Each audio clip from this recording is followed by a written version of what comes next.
दोस्तों स्वागत है आप सभी का आपके अपने YouTube चैनल बीएस सेंटर में। ये आपका पॉलिटिकल साइंस 7 का एक मोस्ट इंपोर्टेंट क्वेश्चन है कि झारखंड में गठबंधन सरकार के गठन और कार्यप्रणाली का अध्ययन करें। झारखंड में गठबंधन सरकार का गठन कैसे होता है और साथ में इसके कार्यप्रणाली के बारे में आपको बताना है।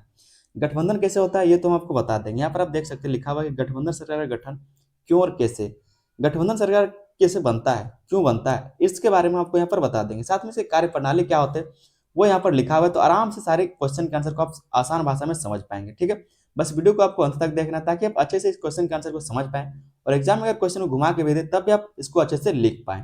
इसके लिए क्या है, तो आप लोग वीडियो को अंत तक देखिए और इसी तरह से अगर अच्छे से आप लोग तैयारी करना चाहते हैं तो आप लोग चैनल को सब्सक्राइब कर लीजिएगा। ठीक है, साथ में वीडियो अगर आपको पसंद आता है तो वीडियो को लाइक करें, अपने दोस्तों में इसको शेयर भी जरूर कर दीजिए। समझते हैं हम लोग कि झारखंड में गठबंधन सरकार या फिर किसी भी राज्य में या फिर देश में गठबंधन सरकार कैसे बनता है।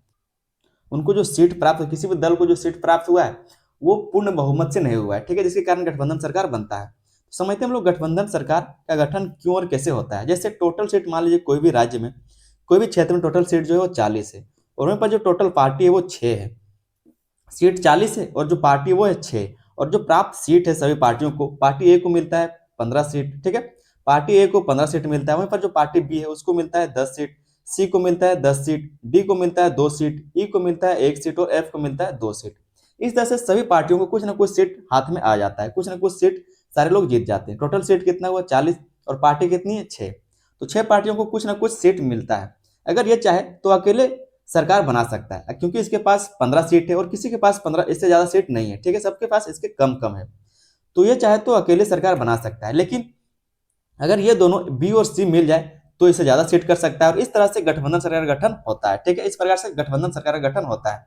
या फिर जो ए और बी है या फिर जो सी और, अगर बी और सी दोनों में गठबंधन ना हो सका तो जो सी और ए है वो दोनों मिलकर के गठबंधन कर सकता है। ठीक है, तो उसका 25 हो जाएगा। तो इस तरह से जब एक से अधिक पार्टी मिल करके अपने सीटों को मिला करके जब गठबंधन करके सरकार बनाते हैं उसी को गठबंधन सरकार कहा जाता है। ठीक है, तो समझते हैं हम लोग समझें कि गठबंधन सरकार का गठन कैसे होता है और इसका कार्यप्रणाली क्या होते हैं। ये आपका क्वेश्चन है कि झारखंड में गठबंधन सरकार के गठन और कार्यप्रणाली का अध्ययन करें। झारखंड में गठबंधन सरकार किस तरह से बनता है और इसका कार्यप्रणाली कैसा होता है इसके बारे में बताना है। तो चलिए शुरू करते हैं इस क्वेश्चन के आंसर को। इसके परिचय को एक बार हम थोड़ा सा समझ लेते हैं।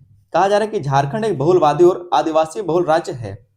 क्या है, तो झारखंड एक बहुलवादी और आदिवासी बहुल राज्य। बहुलवादी का मतलब क्या है, बहुलवादी का मतलब है जहां पर कई सारे समाज एक साथ रहते हो, कई सारे जो संस्कृति है, जो भाषा है, रीति रिवाज है, वो एक साथ मिलकर के रहते हैं, उसी को बहुलवादी कहा जाता है। ठीक है, तो कहा गया कि झारखंड एक बहुलवादी और आदिवासी बहुल राज्य है। यहाँ कई राजनीतिक दल सक्रिय है, यहाँ पर कई राजनीतिक दल सक्रिय जिसका नाम आपको भी अभी तक पता होगा। और चुनाव में कोई भी दल आमतौर पर स्पष्ट बहुमत हासिल नहीं कर पाता, और चुनाव में कोई भी जो दल है वो आमतौर पर स्पष्ट बहुमत हासिल नहीं कर पाता। ऐसा बहुत कम बार होता है कि कोई निश्चित बहुमत से जीत जाए, मतलब कह सकते हैं जो पूर्ण बहुमत से कोई भी पार्टी जीतता होगा, ऐसा बहुत ही कम बार होता है। इसलिए कहा जा रहा है कि इस स्थिति में गठबंधन सरकार का निर्माण होता है। इस स्थिति में गठबंधन सरकार का निर्माण होता है। गठबंधन सरकार वह होती है जिसमें दो या दो से अधिक राजनीतिक दल मिलकर सरकार बनाते हैं। गठबंधन सरकार क्या होता है, जिसमें दो या फिर दो से अधिक राजनीतिक दल मिल करके सरकार बनाते हैं ताकि विधायिका में बहुमत सुनिश्चित किया जा सके, ताकि जो विधायिका है उसमें बहुमत को सुनिश्चित किया जा सके। अगर कोई एक पार्टी, मान लीजिए अगर कोई जो यहाँ पर आप जो समझे, ठीक है, जो 15 सीट लाया था, जो 15 सीट लाया था ये तो सरकार बना सकता था, मान लीजिए सरकार बना लेता है। लेकिन अगर इसमें से 4 लोग भी, 5 लोग भी अगर जो है इस्तीफा दे देता है तो इसका सरकार गिर जाएगा। और ये जो दोनों है मिलकर के क्या है, तो गठबंधन का सरकार बना सकते हैं। लेकिन अगर इस तरह से नहीं होता तो अकेले भी सरकार चला सकता था, लेकिन ऐसा नहीं होता है। लोग चाहते, जो पार्टियां वो चाहती है कि हमारा सरकार जो थोड़ा सा मजबूत रहे, जिसके कारण अगर कम सीट लाया है तो वो लोग गठबंधन कर लेते हैं। और जब 2 या फिर 2 से अधिक पार्टी मिलती है और सरकार बनाते हैं तब उसको गठबंधन का सरकार कहा जाता है। ठीक है, आगे इसमें कहा जा रहा है कि गठबंधन सरकारें अक्सर आदिवासी, सामाजिक और आर्थिक विविधताओं को ध्यान में रखकर बनाई जाती हैं। झारखंड में जो गठबंधन सरकार है वो अक्सर आदिवासी के सामाजिक और आर्थिक विविधताओं को ध्यान में रखकर बनाई जाती है और राज्य की राजनीतिक स्थिरता और शासन कार्य प्रणाली पर विशेष प्रभाव डालती है। और राज्य की राजनीतिक स्थिरता और शासन कार्य प्रणाली पर विशेष प्रभाव डालती है। देखिए झारखंड में जो है वो 26% आदिवासी समुदाय के लोग रहते हैं, जो बहुत बड़ा वोट बैंक होता है, जिसके कारण जो भी गठबंधन सरकार है वो इनको देख करके ही गठबंधन करने का काम करता है। जहां पर जो आदिवासी बहुल इलाका है, अगर वहां पर से कोई सरकार बना रहा है तो उसके साथ लोग क्या करेंगे, गठबंधन करना चाहेंगे। क्यों? क्योंकि ताकि उनका जो वोट है जो आदिवासी समुदाय का वोट है वो भी उनको प्राप्त हो सके, उनका भी जो मतदान है उनको मिल सके। ठीक है, जिसके कारण कहा जा रहा है कि झारखंड में गठबंधन सरकार अक्सर आदिवासी सामाजिक और आर्थिक गतिविधियों को, विविधताओं को ध्यान में रखकर बनाई जाती है और राज्य की राजनीतिक स्थिरता और शासन कार्य प्रणाली पर विशेष प्रभाव डालती है। और ये जो है वो राज्य की राजनीतिक स्थिरता और शासन कार्य प्रणाली पर विशेष प्रभाव डालने का काम करता है। तो हमने परिचय को समझ लिया। आगे हम लोग देखेंगे गठबंधन सरकार के गठन के कारण। गठबंधन सरकार का गठन क्यों होता है, उसके क्या कारण है, उसके बारे में हम लोग थोड़ा सा समझ लेते हैं। पहला जो पॉइंट हम लोग इसमें बनाएंगे वो है बहुदलीय प्रणाली। यहाँ पर बहुदलीय प्रणाली चलता है। झारखंड में राष्ट्रीय और क्षेत्रीय दोनों प्रकार के दल सक्रिय हैं। झारखंड में राष्ट्रीय लेवल का और जो क्षेत्रीय लेवल का है, दोनों प्रकार का दल सक्रिय है। कभी कभी कोई भी दल अकेले बहुमत नहीं पाता है, कभी कभी क्या है तो कोई दल अकेले बहुमत नहीं पा पाता है, इसलिए अन्य दलों के साथ मिलकर सरकार बनानी पड़ती है। इसलिए अन्य दलों के साथ मिलकर के सरकार बनानी पड़ती है। ठीक है, तो बहुदलीय प्रणाली भी इसका कारण गठबंधन करने का। गठबंधन कैसे होता है, तो अगर कोई भी, मैं जैसे मान लीजिए हम पहले आपको उदाहरण देंगे, 6 पार्टियां मान लीजिए यहाँ पर है, तो 6 पार्टी में से अगर कोई भी पूर्ण बहुमत हासिल नहीं कर सका, जिसके कारण क्या है तो 2 से या फिर उससे अधिक पार्टियां मिलकर के सरकार बनाएंगी और उसी सरकार को गठबंधन का सरकार कहा जाएगा। ठीक है, दूसरा जो कारण है गठबंधन सरकार बनने का वह सांस्कृतिक और सामाजिक विविधता। सांस्कृतिक और सामाजिक विविधता भी इसमें महत्वपूर्ण भूमिका निभाता है। आदिवासी बहुलता, जाति और सामाजिक विविधता के कारण राजनीतिक दल अलग अलग समूहों का समर्थन पाने के लिए गठबंधन करते हैं।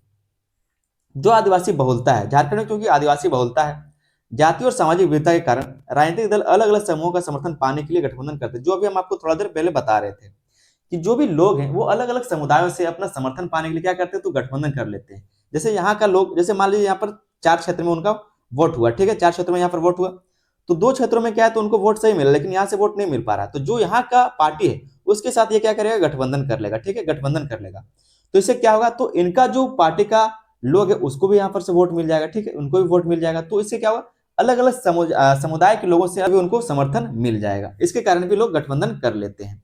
आगे इसमें कहा जा रहा है कि यह गठबंधन स्थानीय जनसंख्या की सामाजिक अपेक्षाओं को पूरा करने का एक तरीका बन जाता है। ये जो गठबंधन है वो स्थानीय जनसंख्या की सामाजिक अपेक्षाओं को पूरा करने का एक तरीका बन जाता है। जैसे कि जो भी समाज की अपेक्षाएं होती है उनको पूरा करने का एक तरीका बन जाता है अगर गठबंधन होता है तो। क्योंकि गठबंधन से जो भी जिस भी समूह का, जिस भी समुदाय के लोगों के साथ उन्होंने गठबंधन किया है, जिस भी कैंडिडेट के साथ उन्होंने गठबंधन किया है, जिस भी दल के साथ उन्होंने गठबंधन किया है, तो वहां के समुदायों को भी देखने का काम होगा और जो जिनके साथ गठबंधन हुआ है उनके भी समुदाय को देखने का काम होगा। ठीक है, तीसरा जो इसमें कारण है वो है राजनीतिक स्थिरता बनाए रखना। राजनीतिक स्थिरता बनाए रखना ये भी एक कारण है गठबंधन करने का।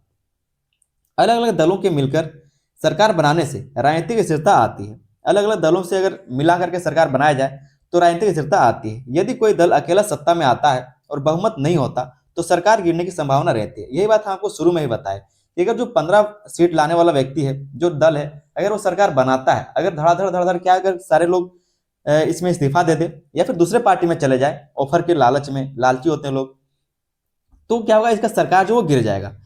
तो इसी को सुनिश्चित करने के लिए, इसी को बढ़िया करने के लिए क्या करते हैं लोग, गठबंधन कर लेते हैं। 15 की जगह लोग 25 कर लेते हैं कि अगर 10 चला भी जाए तो कम से कम फिर भी 15 बच जाएगा। ठीक है, और इसी बात के लिए कहा जा रहा है कि अलग अलग दलों के मिलकर सरकार बनाने से राजनीतिक स्थिरता आती है। यदि कोई दल अकेला सत्ता में आता है और बहुमत नहीं होता तो सरकार गिरने की संभावना रहती है। गठबंधन सरकार इसे रोकने का एक उपाय बन जाती है।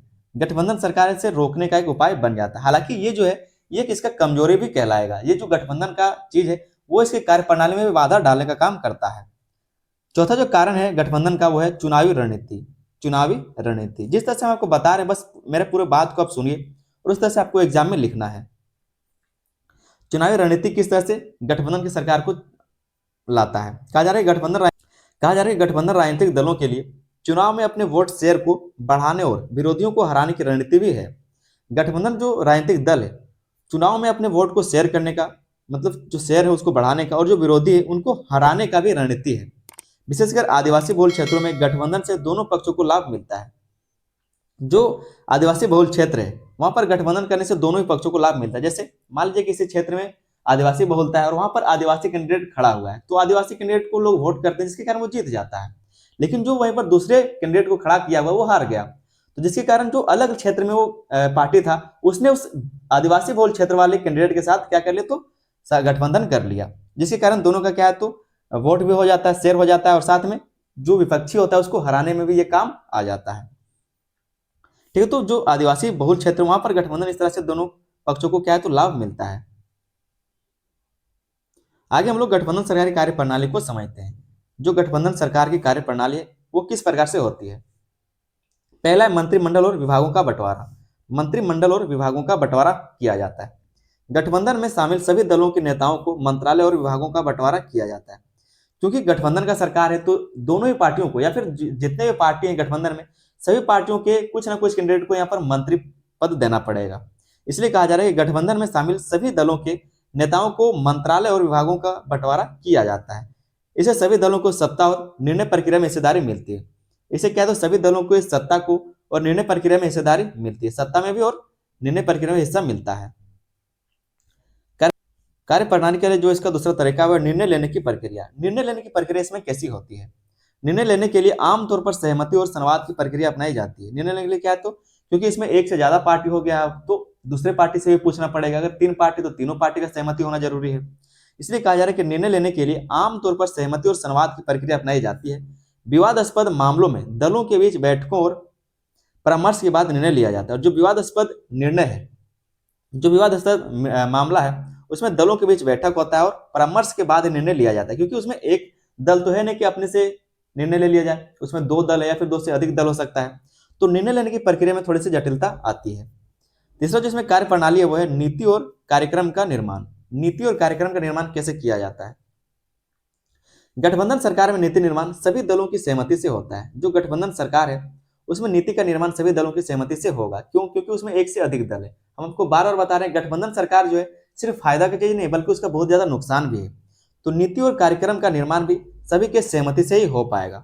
इसमें विकास, कल्याणकारी योजनाएं और सामाजिक नीतियां शामिल होती हैं। इसमें कई सारे मुद्दे शामिल हो सकते हैं, जैसे विकास का मुद्दा हो सकता है, कल्याणकारी योजनाएं हो सकती है, सामाजिक नीतियां भी शामिल हो सकती हैं। तो इस प्रकार से यहाँ पर काम किया जाता है। चौथा जिसका कार्य प्रणाली है वह है सशक्त प्रतिनिधित्व। सशक्त प्रतिनिधित्व गठबंधन सरकार विभिन्न सामाजिक, आर्थिक और क्षेत्रीय समूहों को प्रतिनिधित्व देती है। क्या कहा गया, जो भी गठबंधन सरकार है वो विभिन्न सामाजिक, आर्थिक और क्षेत्रीय समूहों को प्रतिनिधित्व देती है। इससे राज्य में नीति और निर्णय में जनता की विभिन्न मांगों को शामिल किया जा सकता है। क्योंकि गठबंधन का सरकार रहता है तो अलग अलग क्षेत्रों से वो पार्टियां आती है, जिसके कारण अलग अलग क्षेत्रों के लोगों का, जो भी जनता है, जो भी लोग हैं, उनके मांगों को शामिल किया जा सकता है। ठीक है, तो सशक्त प्रतिनिधित्व इसमें देखने को मिलता है। आगे हम लोग देख लेते हैं इसमें कुछ सकारात्मक और नकारात्मक प्रभावों को। जो इसमें सकारात्मक और नकारात्मक प्रभाव है उसको हम लोग समझ लेते हैं। गठबंधन सरकार का जो भी सकारात्मक और नकारात्मक प्रभाव है, हालांकि इसमें कुछ और पॉइंट हम लिख सकते थे लेकिन इतना ज्यादा लंबा करने का इसका जरूरत नहीं था। अगर ये क्वेश्चन आपको 15 मिनट पूछा जाता है तो आप सकारात्मक और नकारात्मक प्रभाव को भी लिख सकते हैं। इसमें जो सकारात्मक प्रभाव पड़ता है गठबंधन सरकार का वो विभिन्न समुदायों और दलों की भागीदारी से संतुलित निर्णय लिया जाता है। कई सारे इसमें समुदाय होते हैं, कई सारे दल होते हैं, जिससे भागीदारी से संतुलित निर्णय लिया जाता है। यहीं पर जो इसका नकारात्मक प्रभाव देखने को मिलता है वह अक्सर निर्णय लेने में देरी हो जाती है, नीति निर्माण में बाधा होता है और आंतरिक मतभेद पैदा होता है।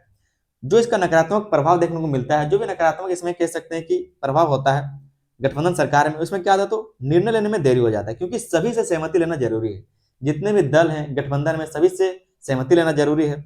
नीति निर्माण में बाधा आ सकती है। जो भी आप नीति लागू करना चाहते हैं अपने क्षेत्र में, हो सकता है कि दूसरे गठबंधन सरकार के दूसरे दल को वो पसंद ना आए, तो इसमें नीति निर्माण में बाधा आ जाता है, जिसके कारण आंतरिक मतभेद हो जाता है, जिसके कारण दलों के अंदर आंतरिक मतभेद भी देखने को मिलता है। ये सब क्या है तो सब नकारात्मक प्रभाव है गठबंधन सरकार के। आगे दोस्तों हम लोग समझ लेते हैं गठबंधन सरकार की सफलता और चुनौतियां। गठबंधन सरकार की क्या क्या सफलताएं और क्या क्या चुनौतियां उसके बारे में हम लोग समझ लेते हैं। हालांकि इसके बारे में एक और इंपॉर्टेंट क्वेश्चन करवाएंगे जो इसके लिए अलग से होगा। ठीक है, अलग से होगा। तो सफलता को हम लोग समझ लेते हैं। पहला जो पॉइंट है वो है सामूहिक निर्णय और संतुलित नीतियां। सामूहिक निर्णय और संतुलित नीतियां इसमें होती हैं। विभिन्न दलों और समूहों के प्रतिनिधित्व से निर्णय अधिक संतुलित और समावेशी होते हैं। हम आपको पहले बताए कि अगर अलग अलग क्षेत्रों से अलग अलग दल के लोग यहाँ पर मिलकर सरकार बनाते हैं तो अलग अलग क्षेत्रों के जो भी वहां के मांग है उनको पूरा किया जा सकता है। यह आदिवासी, दलित, पिछड़े और गैर आदिवासी समुदायों की जरूरतों को ध्यान में रखता है। और इस तरह से जितने भी समुदाय हैं, जितने भी समाज के लोग इसमें जुड़े हुए हैं, जितने भी दल के लोग इसमें जुड़े हैं, सभी सभी क्या करेंगे, अपने समुदाय के लोगों का, अपने समाज के लोगों का बातों को यहाँ पर ठीक करने का प्रयास करेंगे।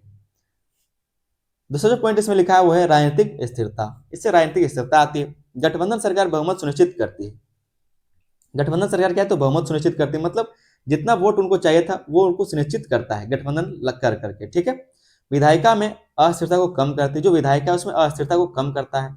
जैसे एक दो अगर जो कैंडिडेट है वो अगर इस्तीफा भी दे देते हैं या फिर दूसरे पार्टी में चले जाते तब भी इससे कोई दिक्कत नहीं होता। यह शासन को लंबे समय तक चलने योग्य बनाती है, और ये जो गठबंधन का सरकार है वो शासन को लंबे समय तक चलने योग्य भी बना पाता है। तीसरा जो इसमें सफलता है वो विकास और कल्याणकारी योजनाओं में समावेश। विकास और कल्याणकारी योजनाओं में समावेश होता है। गठबंधन सरकार अक्सर सामाजिक और आर्थिक विविधता को ध्यान में रखते हुए योजनाएं बनाती है। जो भी गठबंधन सरकार है अक्सर क्या करते हैं, जो सामाजिक और आर्थिक विविधता है उसको ध्यान में रखते हुए योजनाओं को बनाने का काम करते हैं। ठीक है, क्योंकि गठबंधन में अलग अलग दलों का गठबंधन किया जाता जोड़ रहता है। इससे गरीब, आदिवासी और पिछड़े वर्गों के लिए विकास के अवसर बढ़ते हैं। चुनौती को थोड़ा सा हम लोग समझ लेते हैं। इसका जो चुनौती है गठबंधन सरकार का वो क्या है। पहला जो इसका चुनौती है वह मतभेद और आंतरिक संघर्ष। यहाँ पर मतभेद और आंतरिक संघर्ष देखने को मिलता है। गठबंधन में शामिल दलों के बीच अक्सर मतभेद उत्पन्न होते हैं। जो भी गठबंधन में शामिल दल होते हैं उनके बीच अक्सर मतभेद उत्पन्न देखने को मिलता है। यह नीति निर्माण और निर्णय लेने में देरी का कारण बनता है। और ये जो गठबंधन है ये क्या करता है, तो नीति निर्माण में, निर्णय लेने में देरी का कारण बनता है। तो ये भी इसका एक क्या है, तो चुनौती रहा है या फिर कह सकते हैं दोष रहा है। दूसरा जो इसका चुनौती है वो है नीति और कार्यक्रम में असंगति। नीति और कार्यक्रम में असंगति देखने को मिलता है। कभी कभी विभिन्न दलों के विचार और प्राथमिकताएं अलग होती हैं। कभी कभी जो गठबंधन सरकार के बीच में दल मिले हुए, जो गठबंधन किए हुए, उन दलों के बीच में उनके विचारों में और प्राथमिकताओं में अलग देखने को मिलता है। मतलब कुछ जो दल है वो अलग प्राथमिकताएं रखती है, जो कुछ दल है वो अलग प्राथमिकताएं रखती है, तो उनके विचारों में और उनकी प्राथमिकताओं में अलगाव देखने को मिलता है। इससे नीतियां पूर्ण रूप से प्रभावी नहीं बन पाती और कार्यान्वयन में बाधाएं आती है। इससे जो नीतियां वो पूर्ण रूप से प्रभावी नहीं बन पाता, क्योंकि प्राथमिकताएं अलग अलग है दोनों दलों की। जिसके कारण क्या है, तो इसमें कुछ बाधा आता है और कार्यान्वयन जो है मतलब इसको लागू करना सही नहीं हो पाता, उतना प्रभावी नहीं हो पाता। ये अगला इसमें बाधा आता है वो है सत्ता संघर्ष और अस्थिरता का खतरा। सत्ता संघर्ष और अस्थिरता का खतरा, इसमें भी खतरा है। हम आपको पहले बताया कि जितना इसका फायदा है गठबंधन उससे ज्यादा नुकसान है इसका। गठबंधन सरकार में किसी भी दल के समर्थन वापस लेने की स्थिति में सरकार गिर सकती है। अगर मान लीजिए वो जो 15 सीट लाया था और जो 10 सीट लाया था, दोनों मिलाकर क्या है, तो इसने क्या किया, सरकार बनाया था, गठबंधन सरकार बनाया था। लेकिन ये जो 15 सीट वाला दल अगर ये चाहे तो अपने सरकार को उठा के ले जा सकता है कि अब हम आपके साथ नहीं रहेंगे और हम कैंसिल करते हैं। तो इससे क्या है, जो सरकार बना था वो गिर सकता है। इसलिए राजनीतिक दलों को लगातार संतुलन बनाए रखना पड़ता है। इसलिए जो भी राजनीतिक दल उसको लगातार संतुलन बनाए रखना पड़ता है। तो इस तरह से हम लोग इसकी चुनौती को भी समझ लिया और जो भी इसकी सफलता है उसको भी समझ लिया। हालांकि इसके बारे में एक अलग क्वेश्चन करवाएंगे जहां पर आप आसान भाषा में सब कुछ और डिटेल में समझ पाएंगे। यहाँ पर सिर्फ 3 ही पॉइंट लिखा हुआ था, उसमें आप और चीजों को समझ पाएंगे। आगे दोस्तों एक छोटा सा निष्कर्ष आप लोग जरूर देखिए। कहा जा रहा है कि झारखंड में गठबंधन सरकार का गठन राजनीतिक विविधता, आदिवासी बहुलता और बहुदलीय स्थिति का परिणाम है। इसकी कार्य प्रणाली में साझा निर्णय, मंत्रिमंडल बंटवारा और समूहों का प्रतिनिधित्व प्रमुख भूमिका निभाते हैं। हालांकि गठबंधन सरकार स्थिरता और समावेशी शासन देती है, लेकिन इसमें मतभेद और निर्णय में देरी जैसी चुनौतियां भी रहती है। ठीक है, यही सब बात आप ऊपर पढ़े थे। इस प्रकार झारखंड की राजनीतिक स्थिरता और नीति निर्माण में गठबंधन सरकार एक महत्वपूर्ण भूमिका निभाती है। इस प्रकार क्या है, तो जो भी झारखंड की राजनीतिक स्थिरता और नीति निर्माण है उसमें गठबंधन सरकार एक महत्वपूर्ण भूमिका निभाती है। आपने चुनौती को भी समझ लिया और सफलताओं को भी समझा है। उम्मीद करते दोस्तों क्वेश्चन का आंसर आपको अच्छे समझ में आ गया होगा। चैनल पर नए तो आप लोग चैनल को सब्सक्राइब जरूर कर लीजिएगा और चाहते हैं कि इसी तरह से और अच्छे तरीके से आप लोग सारे सेमेस्टर में सभी विषयों की तैयारी कर सके तो आप लोग इसको चैनल को सब्सक्राइब करके बेल आइकन को दबाकर उसको ऑल पर सेट कर लीजिएगा, ताकि मेरा जब भी यहाँ पर वीडियो डाले उसका नोटिफिकेशन आप तक पहुंचता रहे, हर सेमेस्टर अच्छी तैयारी कर सके। वीडियो पसंद आए तो वीडियो पर लाइक करें, अपने दोस्तों में इसको शेयर भी कर देना है। मिलते हैं दोस्तों किसी अगली वीडियो में, तब तक के लिए धन्यवाद। जय हिंद।